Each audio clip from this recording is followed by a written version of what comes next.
Hola, hola, hola, hola, otra vez, otra vez. Bueno, otra vez vamos a seguir con el video. Miren que como hoy es domingo y es uno de los días que tengo un poquito más de libertad para hacer los videos, pues mejor de una vez hago el segundo video del tema que estoy hablando, que es COVID. Porque entre semanas siempre ando con un poquito más de carga de trabajo, entonces pues yo pienso que estaría bien de una vez hacer este segundo video. Resumo que en el primer video acerca estoy hablando del tema de COVID. Hablé un poquito sobre las generalidades de COVID, los síntomas, este, los síntomas y las maneras de cuidarse. Y comenté pues que en un segundo video haría lo que se refiere a qué se hace dentro de un hospital o cuál es todo el procedimiento que conlleva llevar a una persona a un hospital, ¿verdad? O yo como paciente, qué me van a preguntar, qué van a hacer. Entonces, en este segundo video, eso es lo que vamos a empezar a tratar. Mi acordeón, voy a tratar puntos como el pronóstico, el tratamiento y algo muy en especial, la intubación. La intubación. Discúlpenme, como siempre les comento en mis videos, este es un video pues casero, no tengo el tiempo de hacer ediciones, de poner bonitos los videos. Yo lo que trato de transmitir es una información pues que les ayude a todos ustedes. Entonces pues ahí sí, me voy equivocando, ahí háganmelo saber y aparte casi siempre cuando me doy cuenta del error que hice, al momento de estar hablando, pues trato de hacer una pausa y les comento, me equivoqué, ¿verdad? Entonces ténganme paciencia con eso. De por sí no se me da mucho lo de salir en cámaras, ¿ves? Entonces hagan de cuenta que estoy haciendo como un esfuerzo, ¿verdad? Porque no soy muy dado para eso, pero lo hago con mucho gusto para todos ustedes. Bueno, soy el doctor Gabriel Carrillo, médico especialista en el área de urgencias, actualmente laborando en área de COVID, porque casi todo el país es COVID. Entonces en áreas de COVID, tanto a nivel hospitalario privado como en el medio público también ejerzo. Bueno, empiezo con el punto número 1. Miren, traigo mi acordeón, por eso si ven que veo hacia abajo, porque traigo una acordeoncita por ahí, unos apuntes.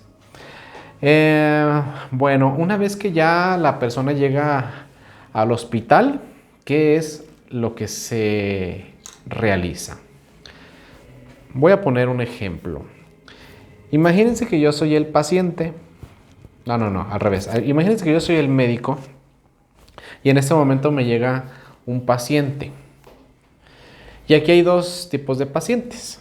El que ya llega al área con una prueba que ya dice PCR positiva para COVID, o llega el paciente que viene con la sospecha de COVID, ¿sí? La sospecha de COVID se hace de acuerdo a los síntomas respiratorios, ¿sí? Dolor de cabeza, dolor de garganta, falta de aire, pérdida del olfato, pérdida del gusto, diarrea, dolor de cuerpo, conjuntivitis, ¿sí? Entonces así se hace la sospecha del diagnóstico. Y siempre va a ser sospecha de COVID hasta no tener una PCR confirmativa, ya escrita, pues, ¿sí? Entonces hasta el momento siempre va a ser sospecha, ¿de acuerdo? Y entonces el otro, el que viene con COVID, bueno, pues es simplemente ya entra al área y se le inicia un tratamiento ya dirigido, ¿verdad? Bueno, entonces el primer punto al que se enfrenta los familiares o el mismo paciente cuando llega al hospital es que se encuentra, pienso yo que la mayoría de los medios privados y públicos se maneja de la misma manera, en donde llegan, los va a recibir un médico que casi siempre está afuera y va a hacer un interrogatorio, ¿sí? Ese interrogatorio, que consta pues de varias preguntas, es para hacer lo que le llamamos cerca epidemiológica. Porque pues ahí les preguntan cosas desde si está vacunado contra influenza, desde cuándo iniciaron sus síntomas, con cuántas personas ha convivido, o sea, etcétera, etcétera, etcétera. Entonces al final, esa información es muy valiosa. Imagínense, les preguntan, no sé, en los últimos 7 días o 14 días usted ha tenido síntomas respiratorios. Sí, ¿cuáles? Ah, pues este y este, ¿sí? ¿Ha convivido con otras personas? Sí. ¿Quiénes son? ¿O dónde están? O sea, en un viaje, en su casa, ¿en dónde? ¿Por qué? Porque entonces el cerco se trata, o idealmente debería de ser así, de empezar a localizar a todos aquellos contactos con la que esa persona con sospecha o con confirmación de COVID estuvo relacionado, ¿sí? Entonces, para hacer una búsqueda y ahora empezar a buscar a otras posibles personas infectadas, ¿sí? Por eso la importancia de estos estudios epidemiológicos, ¿sí? Se llama cerca epidemiológica en los hospitales. Entonces, ahí les van a hacer unas preguntas. Cuando el médico que está en esa área respiratoria detecta que un paciente tiene síntomas de gravedad, le va a decir al paciente, ¿sabe usted? Requiere de ingresarlo a área de hospital porque sus síntomas ya requieren de una atención más profunda, con más cuidados y tal vez por varios días, no sabemos cuántos. Por lo tanto, es candidato a pasarse a las áreas respiratorias. Si el médico en ese momento detecta que sí tiene síntomas respiratorios, pero son leves, es decir, no desatura, o sea, no le falta el oxígeno, no le falta el aire, ¿sí? Es posible que lo mande a su casa o a su clínica para que esté aislado. Pues si lo mandan a su casa, pues para que se aísle con datos de alarma. Si lo mandan a su clínica, muchas veces es por cuestiones administrativas, como son las incapacidades o resurtir algunos medicamentos, ¿sí? Entonces, pero finalmente el primer médico que está ahí es el que define si entra al hospital o no entra al hospital. Para esta plática, pues vamos a hablar del que ya va a ingresar a hospital por enfermedad grave, ¿sí? Bueno, entonces, pues ya lo detectamos a ese paciente. Entonces, este paciente se va a internar y a lo primero que se va a enfrentar es a la separación de los familiares. Si ustedes han tenido esta experiencia o han sabido de alguien, saben que los familiares no pueden ingresar a donde el paciente va a llegar, pues porque son áreas aisladas. O sea, obviamente las personas, si se metieran, pues se contagiarían, pues, o no habría suficiente equipos para las personas. Entonces, ese es la primera situación con el paciente, que se va a empezar a separar de los familiares. A partir de ahí, pues, ¿verdad? Y esa es una realidad y esa es en todos los hospitales del mundo, ¿sí? Así se tiene que manejar.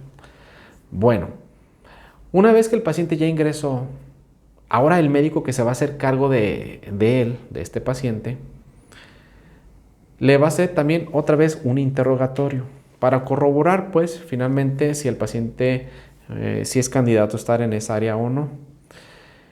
Y en una de estas preguntas, sí, casi les digo que donde quiera se las van a hacer. Y aquí es donde quiero que me entiendan, aquí es donde quiero transmitir esa información. Si yo soy su médico y le pregunto a usted como paciente, que si en un extremo de la enfermedad, que de por sí no sabemos cómo va a evolucionar, si va a evolucionar favorablemente o se va a ir agravando todavía más el cuadro. Pero aunque usted esté hospitalizado inclusive y usted se sienta bien, perdón, hay un zancudo, de todos modos obligadamente yo le tengo que hacer la siguiente pregunta. Si usted, señor o señora, se pone más mal y le falta el aire cada vez más, y si yo lo veo que usted se fatiga o respira demasiado rápido y lo veo que se empieza a deteriorar, ¿quiere que se proceda a la intubación, sí o no? En este momento el paciente entra en un shock.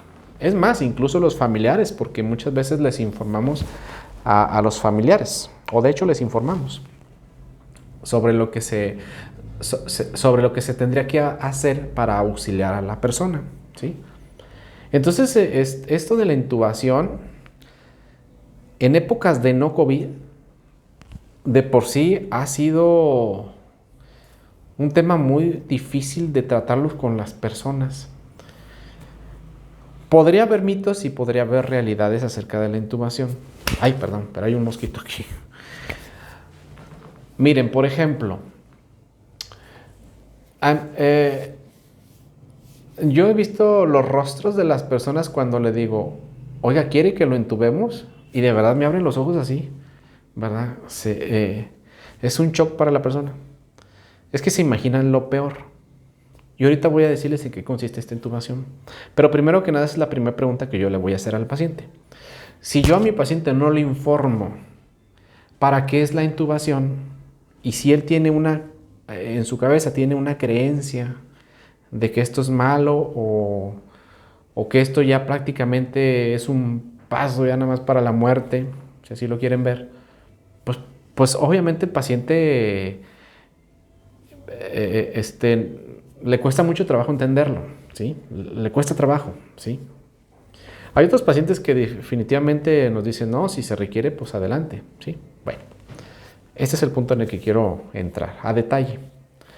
La intubación endotraqueal, por si no la conocen o no saben qué es esto, cuando a una persona le falta la oxigenación, o sea, estamos hablando de pacientes graves, entonces yo lo que tengo que hacer para asistirlo con su respiración es entubar al paciente. ¿Qué es entubar al paciente? Pues tomamos un tubito, ¿sí? Más o menos así, imagínense como una manguerita flexible que se debe de meter a través de la boca y va dirigidamente hasta los pulmones, ¿sí? Posteriormente, ya que está entubado, se va a conectar a una máquina, los ventiladores que han escuchado por ahí en la televisión, porque ahorita ya dicen, ya no hay ventiladores, ya no hay camas, ya no. Bueno, pues el ventilador es esa maquinita, que hace una función similar, a los pulmones. Como yo para hacer el procedimiento de la intubación debo de sedar a mi paciente, o lo debo de dormir, pues, porque es un procedimiento que hasta cierto punto pues sí es doloroso y es incómodo. Y cuando nosotros manejamos la intubación, le debemos de poner medicamentos muy fuertes, de los más potentes que hay, para dolor, y aparte medicamentos que utilizamos para la sedación, ¿sí? Para que el paciente no sufra durante el acto de la intubación. Entonces, el primer punto es saber que si un médico va a intuba con medicación, con medicamentos fuertes para el dolor, y aparte lo vamos a dormir, para que el paciente esté tranquilo, relajado y esto no sea molesto, ¿sí? Pero definitivamente le tenemos que informar al paciente que hay que dormirlo. Bueno, y una vez que ya hemos hecho esto, entonces ahora sí nosotros vamos a ponerlo en una máquina. ¿Para qué es la intubación? La intubación es para asistirlo en su respiración. Porque fíjense, les voy a hacer un comentario, como un ejemplo. Si yo los pongo a ustedes a correr 1 kilómetro sin parar y usted no está acostumbrado a correr, pues en 1 kilómetro o en menos de 1 kilómetro, usted ya va a estar bien cansado. Va a respirar rápido, rápido, rápido y se va a cansar. Pues en condiciones normales usted podría decir, bueno, pues yo me paro, descanso y a lo mejor le vuelvo a seguir. Pero en el caso de este problema de las neumonías por COVID, pues no es así. El paciente empieza a respirar rápido, rápido porque le falta el aire, pero nunca va a parar. Nunca va a parar porque el problema está dañado el pulmón, los pulmones. Entonces nunca va a parar. Entonces, pues el paciente podrá tolerarme cierto tiempo, ¿sí? Por decir números, a lo mejor me espera 1 hora. Pero va a pasar esa hora y él se va a deteriorar. Porque no puede frenar. El corazón está latiendo todo lo que da, todo lo que da. Y el paciente está respirando muy rápido, muy rápido, muy rápido, tratando de agarrar aire, ¿sí? Pero llegará el momento en que se va a cansar. Ya no va a poder. Entonces empiezan a perder el estado de alerta. Hay cambios, pues. Hay cambios en la presión arterial, hay cambios en la frecuencia cardíaca, ¿sí? Y entonces el paciente se empieza a lo que nosotros le llamamos inestabilidad, ¿sí?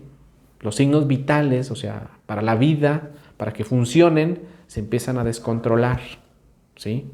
A causa de esto, ¿sí? O sea, imagínense que ustedes, volvemos al ejemplo, los pongo a correr 1 kilómetro y pueden descansar, pero de repente yo les digo, no puedes descansar, tú le vas a seguir hasta que sean 10 kilómetros. Simplemente no van a llegar, o sea, no van a llegar. ¿Qué sucede en el paciente? Que de no aceptar una intubación en ese momento, el paciente va a progresar a un paro respiratorio. ¿sí? Entonces, un paro respiratorio, pues ya los pulmones han dejado de hacer su función, ¿sí? Entonces, el paciente fallece, al final de cuentas. Entonces, la ventilación mecánica, o sea, la ventilación mecánica, pues, en términos médicos, pero la intubación propiamente es que yo asista a mi paciente, meta el tubito, lo dejo en el pulmón, lo conecto a mi ventilador, dejo dormido al paciente, pero el ventilador hace la función del pulmón. ¿Para qué?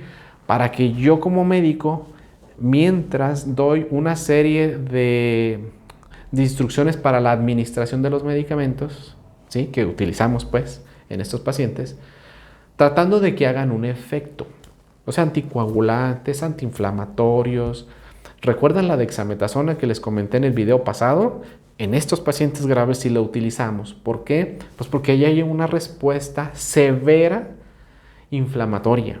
Entonces, estos medicamentos, como son fuertes, son potentes, entonces ahora sí están indicados para bajar esa respuesta inflamatoria, ¿sí? Dentro de otros muchos medicamentos, claro. Algunas veces podríamos administrar antibióticos, no sé, anticoagulantes, no sé, depende de cada persona, es lo que se le va aplicando, ¿sí? Y aparte, si recuerdan en el video anterior, dije que las personas con enfermedades crónicas degenerativas, diabetes, hipertensión, obesidad, problemas cardíacos, problemas pulmonares, asmáticos, etcétera, etcétera, etcétera, debemos también de hacer un tratamiento conjunto de esa enfermedad. O sea, no nomás es COVID, ¿sí? No nomás es eso. Imagínense que me llega ya un paciente con COVID, llega grave, pero aparte tiene glucosa de 500 porque es diabético, aparte llega con la presión bien alta porque es hipertenso.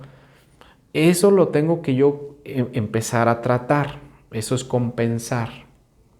Si me captan el ejemplo que les estoy dando, por eso es que es necesario que la persona ingrese a un hospital.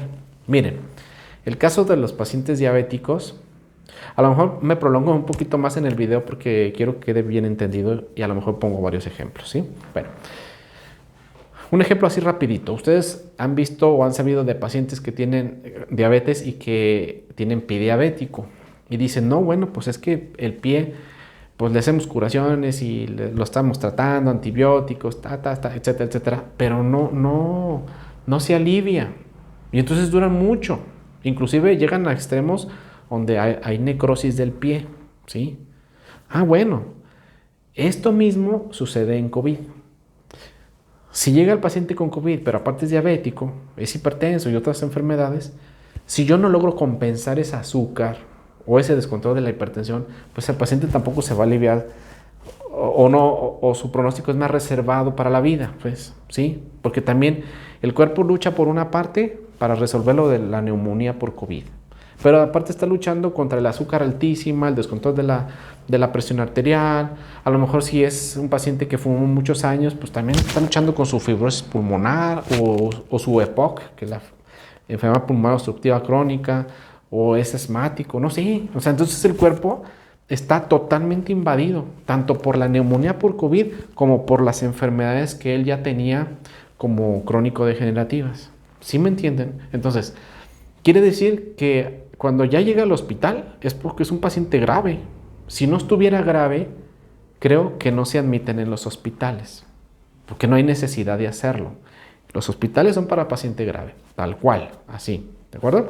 Bueno, entonces, ahora, para no salirme del tema de la intubación, bueno, dicen, y lo sabemos, me lo han dicho, vaya, esto es, si yo como médico de urgencias todos los días veo lo mismo, me van quedando experiencias. Entonces la gente me dice, oiga doctor, pero no sé, a un pariente mío o a un conocido mío lo entubaron y ahí quedó. O sea, él se puso grave. Y entonces la intubación es como un paso antes de la muerte. Es que hay que entender, entubar a una persona no es para salvarle la vida.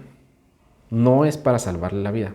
Solamente es para que para mí como médico me dé un poco más de tiempo a que los fármacos o el tratamiento que le vamos a poner a ese paciente, le demos un tiempo de más para que hagan su efecto, esperando la resolución de ese problema.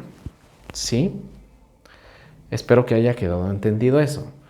La intubación no es para salvar al paciente, solamente es para que nos dé tiempo de resolver el problema de fondo.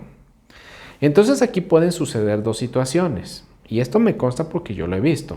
Hay pacientes que hemos intubado por COVID y en el tiempo X salen del problema, les quitamos el tubo o en terapia intensiva, que son los especialistas en esto, les quitan el tubo y el paciente a lo mejor ya sale pues del problema y sale bueno, estoy hablando de COVID, pues a lo mejor sale del problema de COVID, ¿sí? Entonces quiere decir que la intubación funcionó temporalmente mientras los fármacos hacían su efecto, y como sí lo hicieron efectivamente, entonces yo pude quitarle el tubo al paciente y ahora sí, su rehabilitación correspondiente para la persona de manera ambulatoria y a seguir pues su vida según si quedó con secuelas o no quedó con secuelas, ¿sí?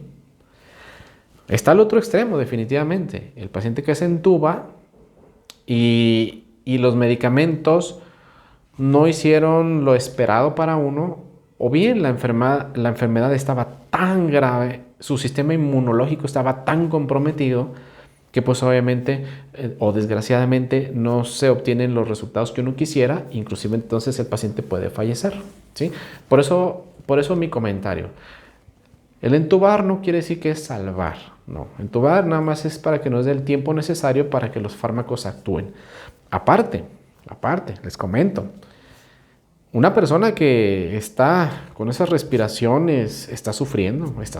Entonces muchas personas al momento de pues ya de nosotros administrar los fármacos y ser sometidas y los dormimos, bueno, entre comillas, ¿verdad? Dejan de sufrir porque ya conscientemente no lo están haciendo, porque ya están en una máquina ventiladas y están dormidas, ¿verdad? Entonces ese punto de la intubación es muy importante. Pero va a otro punto, hay que aclararlo también. También hay que ver a qué persona vamos a intubar. Es que no es una receta de cocina. No es que a todo el que llegue grave al servicio de urgencias se tenga que intubar. No, es que no es así. Tenemos que saber a qué paciente podría ser más candidato a la intubación o no.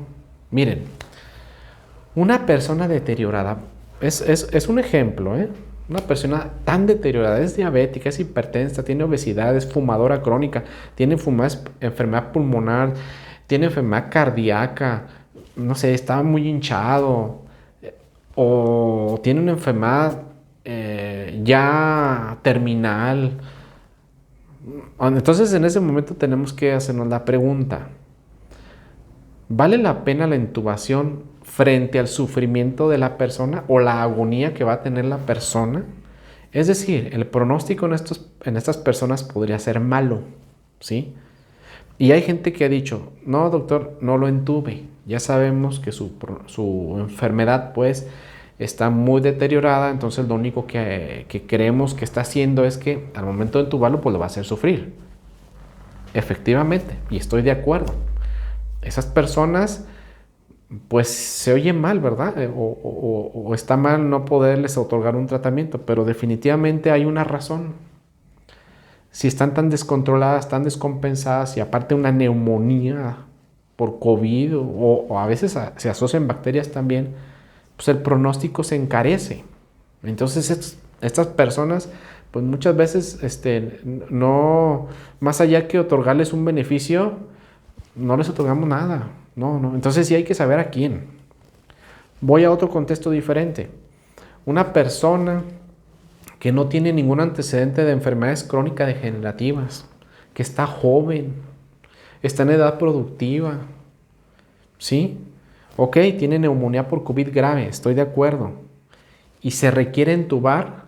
Bueno, es que este paciente es probable que sí sea candidato a la intubación. Porque es probable que si yo resuelvo el problema de la neumonía, que es el único agravante que lo trajo al hospital, es probable que si yo lo trato, Y si los medicamentos hacen el efecto que queremos, a lo mejor este paciente, en el transcurso de los días, a lo mejor le quitamos el tubo y se salva, pues, a eso me refiero, ¿sí? O sea, tiene un pronóstico mejor, ¿sí? Entonces, con estos dos ejemplos que les acabo de poner, el que tiene todas las enfermedades o tiene enfermedades agravantes o degenerativas, y el paciente que prácticamente es sano, pero que se agravó por la neumonía, entonces, en este contexto tenemos que decir, ¿quién sí podría ser candidato a una intubación o quién no la tendría? ¿Sí? Pero por supuesto, ustedes pueden decir, no, yo quiero que lo intuben y aunque esté mal pronóstico, háganle todo. Definitivamente es un procedimiento que se debe de hacer, ¿sí? Si la familia está de acuerdo, si el paciente está de acuerdo, se debe de hacer, ¿sí? O sea, es decir, se respeta la voluntad de la persona y o de los familiares, ¿de acuerdo? ¿Sí? El médico es el que les puede orientar un poco acerca de si ustedes le preguntan, oiga, doctor, a mí me lo han hecho, doctor, ¿me recomendaría intubar a mi paciente? Entonces yo ya empiezo a ver, tiene esto o no tiene o sí tiene. Ok, entonces yo les aporto la información y finalmente quien decide es el paciente o los familiares, o los dos, ¿verdad? Esto es hablar acerca de la intubación, ¿de acuerdo? El médico les va a preguntar en un inicio, ¿quieres que te intuben o no quieres que te intuben? Y se debe de saber, pues, la respuesta porque casi en todo el mundo hay que firmar un documento que se llama consentimiento informado para el procedimiento, donde especifica, ¿es mi voluntad que me intuben o no es mi voluntad? ¿Es mi voluntad de intubarme o bien un desistimiento, una denegación? No, no quiero que me intuben. Entonces hay que firmar. Van a firmar por sí o van a firmar por no, como quiera que sea, pero hay que firmar. Es un documento que hay que dejar y es legal para respetar la voluntad del paciente, sobre todo el paciente, pero a veces hay pacientes pues, que están en tan malas condiciones que quien decide es un tutor. Entonces, son documentos que tienen efecto legal, ¿verdad? Entonces, esa pregunta hay que hacerla. Ojalá de la intubación haya quedado un poquito entendido sobre esto y evitemos malos entendidos y los mitos sobre todo, ¿verdad? Pero mitos contra realidades como les acabo de explicar ahorita, ¿sí? Bueno, pues eso es acerca de la intubación.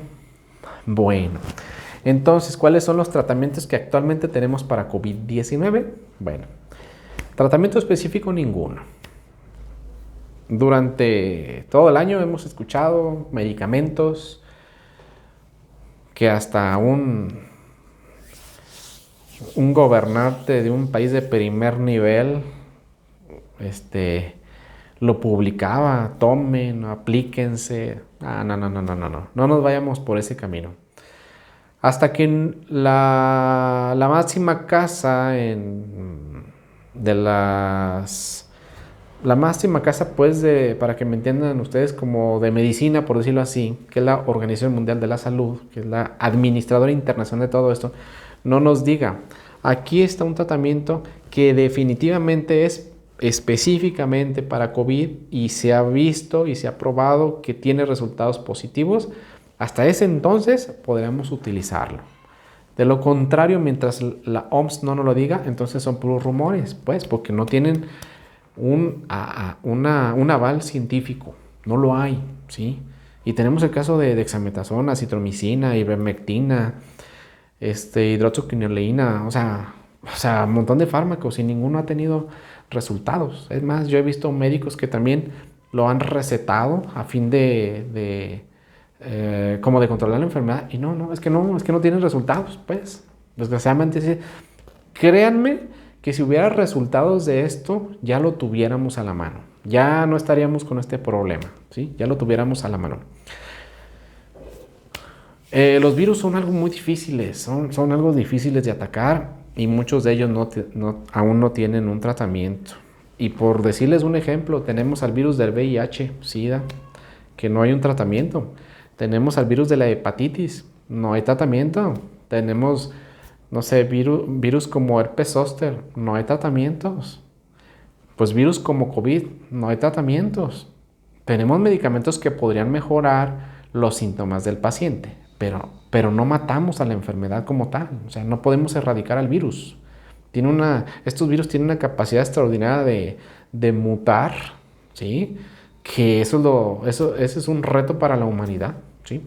Y hoy por hoy pues no lo tenemos, ¿de acuerdo? Bueno, entonces una vez que ya ingresó el paciente, tenemos que hablar del pronóstico del paciente. Ya me adelanté un poquito con la de la intubación, pero el pronóstico del paciente depende también mucho de la gravedad del paciente, en qué condiciones llegue, qué enfermedades tiene este paciente, para nosotros poder hacer un pronóstico a corto, a mediano o a largo plazo, ¿sí?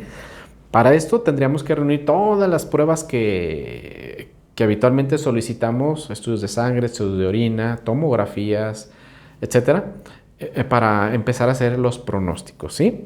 Los pronósticos inicialmente les pueden decir, bueno, pues usted como paciente tiene un pronóstico, por decirlo así, de buen pronóstico.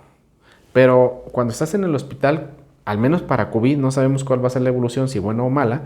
Entonces el pronóstico puede ir, aún así, puede ir cambiando a través de los días. Es decir, y nos podemos ir a los dos extremos. Es decir, el día de hoy domingo llega un paciente y yo le digo, no, pues el pronóstico es malo. Es malo porque se ve así, así, así, así. Pero empezamos a dar tratamientos y a lo mejor en 2 o 3 días más el tratamiento está haciendo el efecto que nosotros deseamos que lo haya, o sea, a la mejoría. Entonces el pronóstico se va cambiando, ¿sí? Yo en un principio dije que el pronóstico era malo porque sí se veía muy mal y todo, pero como los medicamentos están haciendo su efecto, esto ha ido cambiando. Entonces el pronóstico ya cambió. A lo mejor de un pronóstico malo, pues ahora nos vamos a quedar con un pronóstico reservado, pero a lo mejor bueno para la función en un determinado plazo, ¿sí? Pero también tenemos el otro pronóstico donde uno dice, híjoles, pues yo te veo un pronóstico bueno hasta ahorita. Pero imagínense que el paciente se empieza a descompensar, el azúcar, la hipertensión, o era un paciente con cáncer y de repente el cáncer baja el sistema inmunitario, híjoles, Entonces el pronóstico que era bueno o aparentemente bueno se empezó a complicar y entonces el paciente se empieza a deteriorar y entonces se empieza a hacer un pronóstico más reservado a expensas de lo que lo llevó a esa descompensación, ¿sí? Entonces los pronósticos pues dependen mucho de estudios y de la clínica del paciente, ¿sí? Bueno, pues esos son los pronósticos. Entonces, a ver qué más, a ver si no se me escapa algo, la certificación, pues no, dependemos de los comórbidos. Pues no, me parece que todo lo que quería yo hablarles en este video, pues creo que no se me escapa ningún punto. Bueno, si tienen alguna duda, comentario, pues háganmelo saber a través de las redes sociales o gente que tiene mi WhatsApp, pues mándenme un mensajito y lo resolvemos, ¿de acuerdo? Les puedo recomendar como siempre les digo, cuídense mucho, usen su equipo de protección personal, no se les olvide, es su cubrebocas y una careta, un gel, alcohol gel y el lavado de manos frecuentes, ¿sí? Por favor, mantenga su sana distancia de 1.5 a 2 metros, pero si la persona está tosiendo, aléjese por lo menos 10 metros de esa persona. O bien, retírese, es mucho mejor hacerlo. Evite, híjoles, qué bueno que me acordé del tema. Estamos a 19 de diciembre, el día de hoy. Por favor, ya lo sabemos, evite por lo que más quiera las fiestas, las reuniones, pues las posadas, los festejos. No vaya a bares, no vaya a casinos, quédese en casa. Es lo mejor que puede hacer. Esperemos que esta lucha por la pandemia sea algo temporal. Esperemos que ya con la llegada de las vacunas esto se vaya corrigiendo para volver a nuestra vida como habitualmente era, una vida normal. Siga estos pequeños consejos y de verdad, casi se los digo, si de veras todo mundo utilizáramos cubrebocas adecuadamente. Vean mi video de cubrebocas, porque eso de traer un cubrebocas aquí o acá en la barbilla, pues eso no sirve de nada. No. Si de veras tuviéramos esa cultura de que todo el mundo usáramos nuestro equipo de protección, por lo menos en México, si así fuéramos, ya hubiéramos cortado esta cadena, ya la hubiéramos cortado, no anduviéramos con estos problemas del desempleo, de que los negocios están cerrando, algunas empresas ya se fueron del país porque pues la situación está mal. Nuestros niños ya estuvieran en la escuela otra vez, el regreso a clases, la psicosis que se vive en la sociedad ya hubiera cambiado, es decir, ya hubiéramos vuelto a una vida normal. Desgraciadamente, seguimos viviendo mucha gente que ya parece que relajó las medidas, ya parece que el gobierno dijo, no, saben que ya salgan, se hagan su vida normal, y no es así. Y desgraciadamente en esta época de diciembre, y muy seguramente enero, febrero, les digo, va a estar a reventar esto. No, hay una cosa que la población, si no ve las cosas, no las cree. O piensan que son como inmunes a la enfermedad. No sé cómo llamarlo, pues. O sea, a veces no sé qué piensa la gente. Ya se suben a los camiones sin su equipo de protección. Los negocios, yo ya he visto que al menos el dueño del negocio debería de solicitar que el cliente lleve su cubrebocas, por lo menos, ¿eh? Y yo veo que ya no, ya a las tienditas como si nada, como si nada. Esto nunca se va a detener. Entonces, no esperen que el gobierno haga las cosas, porque el gobierno un día nos puede decir, ¿sabes qué? Pues toque de queda y se cierran los negocios. Miren, ni a usted ni a mí nos conviene porque son pérdidas económicas, son pérdidas de trabajos, son empresas que van a cerrar, la economía se va a venir abajo. Usted y yo tenemos a lo mejor deudas pues por ahí, tenemos que solventarlas porque el banco no nos perdona, el gobierno no nos perdona. No nos queda más que nosotros mismos como sociedad ponernos las pilas para salir de este problema lo más rápido posible. Tan sencillo que es esto, de verdad tan sencillo, cubrebocas, unas gafas y evitar obviamente los lugares concurridos porque pues ahí es donde más se infectan las personas. Ahorita que estamos en diciembre, pues ya a lo mejor usted no lo ve, pues si no se dedica a la cuestión de ser un trabajador de salud, a lo mejor usted no lo ve, pero uno que lo vive en carne propia, ya sabemos que las posadas van a traer grandes consecuencias, sabemos que las reuniones de Navidad van a traer grandes consecuencias y todavía nos queda el 1 de enero, que también es otra festividad, y sabemos que nos van a traer consecuencias. Créame, el sector salud está rebasado por la población. Yo soy médico y soy parte de un equipo de médicos y enfermeras y todos los que participan aquí y estamos sobresaturados. Bueno, es todo lo que les quería comentar en este video. Espero que les haya gustado y que haya sido la información que yo les quería dar. ¿Dale? Dale, pues si les gustó pueden compartirlo, ya saben, darle like y nos vemos en el siguiente video. Lo voy a dar a apagar acá porque ya saben que no lo puedo apagar solo.